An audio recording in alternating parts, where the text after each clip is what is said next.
DC News Now. We're talking about a bit of a warm up out there this morning. Temperatures into the 40s to low 50s, so feeling spring-like to kickstart your Wednesday morning. Later on today, we'll see those highs low 60s, but we'll still be dealing with more clouds than sun for much of the day today.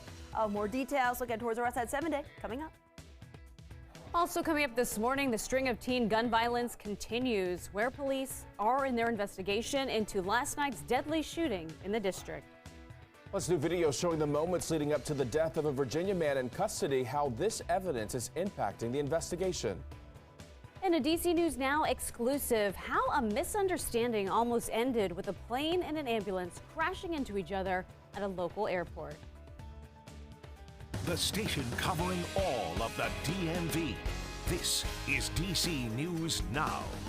All right, it's 6 o'clock on this Wednesday morning. Good morning to you. Thanks for joining us. I'm Corey James. Good morning. I'm Tanaya Wright. We're going to start you off with a live look outside this morning. Nice start to our day, Jackie. Yeah, we are starting off with the clouds, and also we are starting off with those warmer temperatures, especially in comparison to yesterday morning. Right now, we're seeing those temperatures starting off upper 40s to low 50s. Currently in the district, we are right at 49 degrees, 48 in Fredericksburg, still holding on to some 50s. Woodstock, Winchester, and Culpeper among the few that we're seeing those temperatures into the 50s right now. A temperature difference certainly noticeable back out towards Manassas, Culpeper, even Woodstock and Luray, where it's feeling close to 30 degrees warmer than we were yesterday morning around this time. Now, as we get towards later on today, we will notice those mainly cloudy skies. Temperatures, though, will warm up. We will see that breeze mainly out of the south, and that's what we're seeing right now, between 3 to 10 miles per hour. And then as we look at radar, just a few sprinkles back out towards our west, but those have really faded and broken apart over the last several hours. So we'll just be watching for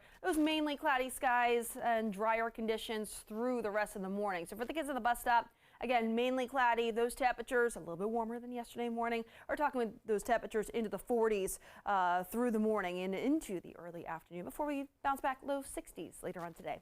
Shanika's here with a look at the roadways. How's traffic out there this morning? All right, well, we're beginning to see delays along DC 295 heading southbound. That's because we have a crash reported right over the Anacostia Freeway. So further south, right near East Capitol Street. Do watch for those delays and account for that if you're heading out in this direction. You can see a lot of brake lights there. Heading northbound, you're looking good. And if you're on BW Parkway in Maryland, no problem. So this is the only stretch you're dealing with delays. If you could see in the middle of your screen, a lot of red. Top side, lower side, it's looking good. The inner and outer loop stretch, all very clear. We do have a few things in Montgomery County, like this one crash off of Darnestown and Turkey Foot Road. So do beware of that.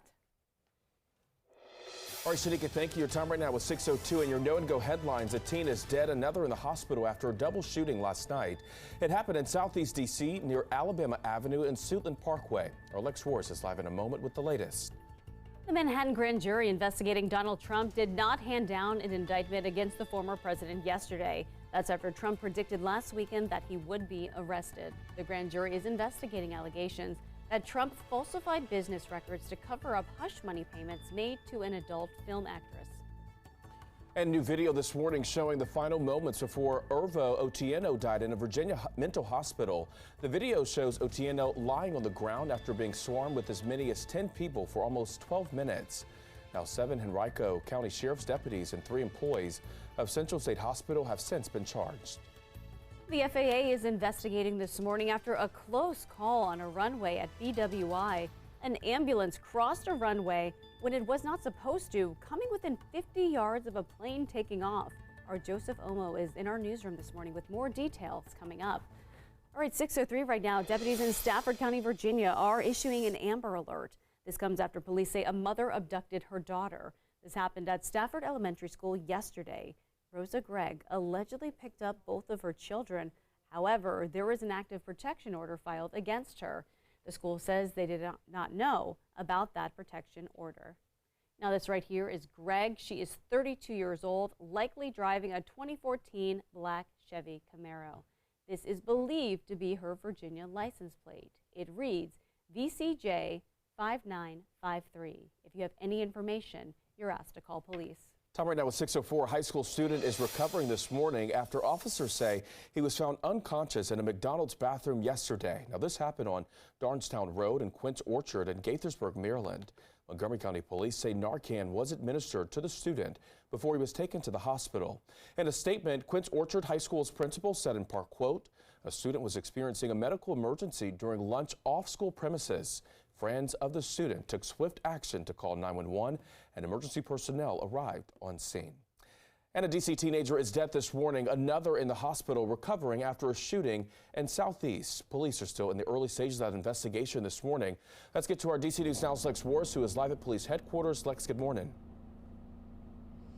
Good morning, Corey. Yeah, that shooting happened just after 9 o'clock last night. Officers actually say that they heard multiple gunshots happening off of Alabama Avenue Southeast, just off of Suitland Parkway. Now, when officers arrived on the scene of that shooting, they found two teenagers lying in the street. The district commander says both of those teenagers had been shot multiple times and only one was conscious. That teenager was taken to a local hospital. The other died there on the scene. This happened next to a parking lot outside of a few businesses. Police say it was a relatively busy time at the time of the shooting, but the ANC representative says that those businesses were closed at that time. Now, police at this point have not named any suspects. They are looking for a dark-colored sedan that they say drove and sped away from the scene just after the shooting. Right now, they're trying to interview witnesses. They say that just after that shooting, multiple people ran up into that parking lot and towards the scene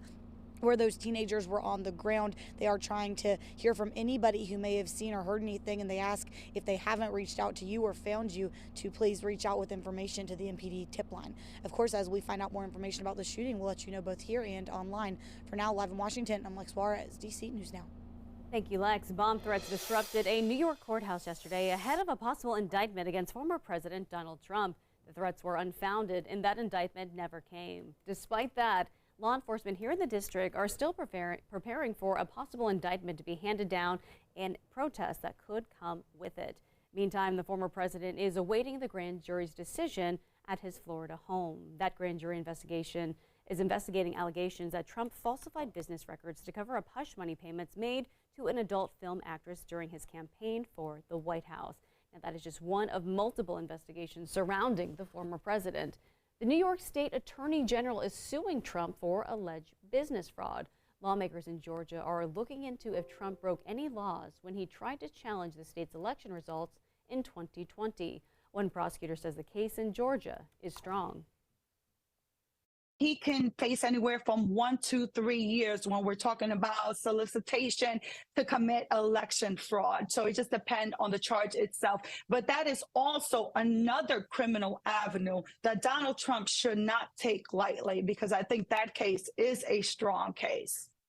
Now, again, no word from officials on when to expect a decision in that hush money case. Speculation that an indictment would come began over the weekend. Trump said on social media that he would be arrested and called for his supporters to protest. All right, your time now is 6:07 this morning. New video is giving us a glimpse into the final moments of a Virginia inmate 2 weeks ago. Yeah, officials say 28-year-old Irvo Otieno was smothered to death while in custody at Central State Hospital. We want to warn you, the footage you're about to see might be graphic. Now, here you can see Otieno, who was handcuffed entering the hospital. Seconds later, you see him on the ground with deputies and hospital staff surrounding him.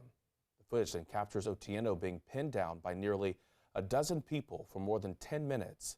His mother speaking out, demanding answers.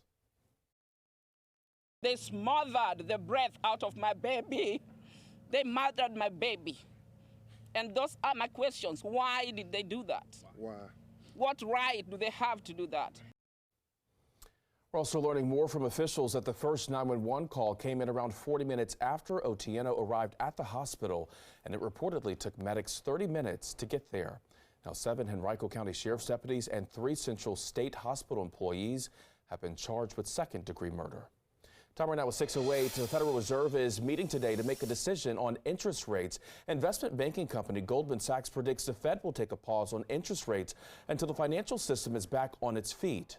Treasury Secretary Janet Yellen believes the banking crisis is almost over. She says the feds will intervene again if other banks fail.